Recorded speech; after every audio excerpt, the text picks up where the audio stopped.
കല്ലിക്കോട്ടെ ആ ദുരൂഹ സംഭവത്തിലേക്കാണ്. പാലക്കാട് കല്ലിക്കോട്ട് 2 യുവാക്കളെയാണ് മരിച്ച നിലയിൽ കണ്ടെത്തിയത്. മരുതുംകാട് സ്വദേശി ബിനു, നിതിൻ എന്നിവർ മരിച്ചു എന്ന വിവരമാണ് ഇപ്പോൾ വരുന്നത്. മൂന്നേക്കാർ അതിന് സമീപത്താണ് ഈ മരുതുംകാട്. എന്താണ് വിവരം?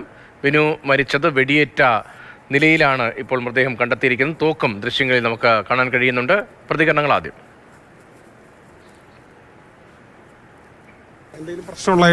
ഇല്ല, അങ്ങനത്തെ ഒരു പ്രോബ്ലക്കാരനല്ല. മൂപ്പര് ആയിട്ട് അറിയില്ല. എനിക്കറിയുന്നിടത്ത് തോന്നില്ല.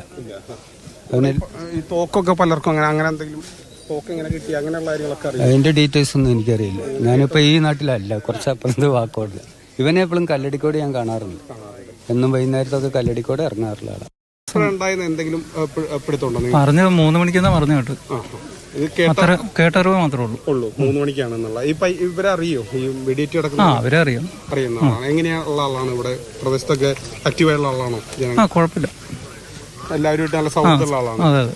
ഇങ്ങനെ ഒരു തോക്ക് എങ്ങനെ വന്നു അതൊക്കെ അറിയില്ല. അങ്ങനെ ഏതെങ്കിലും തരത്തില് ഇവിടെ ഇപ്പൊ പന്നിയുടെ ശല്യം അങ്ങനെയൊക്കെ ഉണ്ടോ? പന്നി ശല്യം വനമൊക്കെ ഉള്ളതല്ലേ, പന്നി ശല്യം ഉള്ള ഏരിയ തന്നെ. അപ്പൊ ഇങ്ങനെ പലരും കരുതുന്ന ആൾക്കാരുണ്ടാവുക അതിനെ കുറിച്ചാണ് നമുക്കറിയില്ല. ഗോകുൽ VS വിവരങ്ങളുമായി. ഗോകുൽ, നാട്ടുകാരുടെ പ്രതികരണങ്ങളിൽ കൂടുതൽ വ്യക്തതയില്ല. ഈ 2 പേരും വെടിയേറ്റാണോ മരിച്ചത്, അതോ ഒരാൾ വെടിയേറ്റു പിന്നെ ആത്മഹത്യ, അത് മറ്റൊരു തരത്തിൽ അങ്ങനെയാണോ?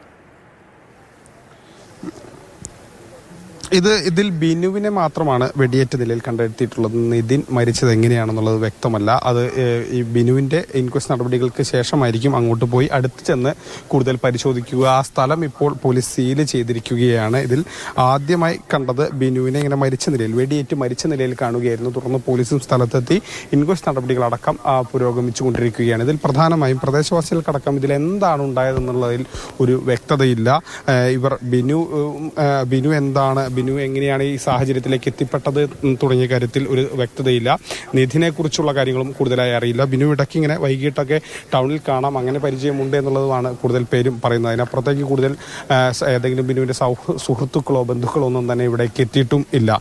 ഇതിൽ ഇപ്പോൾ പ്രാഥമികമായി പോലീസ് ഇതിലൊരു ഉത്തരം നൽകാൻ എങ്ങനെയാണ് ഇത് വന്നത് എന്ന് സംബന്ധിച്ച് പ്രാഥമികമായി വിവരങ്ങളൊന്നും തന്നെ പോലീസിന്റെ പക്കലുമില്ല. പോലീസും ഈ വിഷയം അന്വേഷിച്ചു കൊണ്ടിരിക്കുകയാണ്. അല്പസമയത്തിനുള്ളിൽ ഇതിൽ വ്യക്തത വരും എന്നുള്ളതാണ് പറയുന്നത്. ഒരു പക്ഷേ ഇതിൽ ബിനു സ്വയം വെടിയുതിർത്തതാകാനുള്ള ഒരു സാധ്യതയുണ്ട് എന്നുള്ളതൊക്കെ തന്നെ പ്രാഥമികമായ വിവരങ്ങൾ മാത്രമാണ് വരുന്നത്. അതൊന്നും തന്നെ സ്ഥിരീകരിക്കാൻ കഴിയുന്ന വിവരങ്ങളുമല്ല.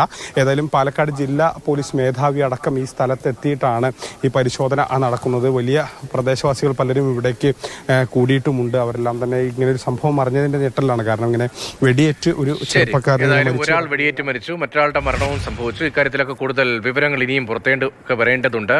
ജില്ലാ പോലീസ് മേധാവി ഉൾപ്പെടെ അവിടെ ഉണ്ട് എന്നാണ് ഗോകുൽ VS നൽകുന്നത്.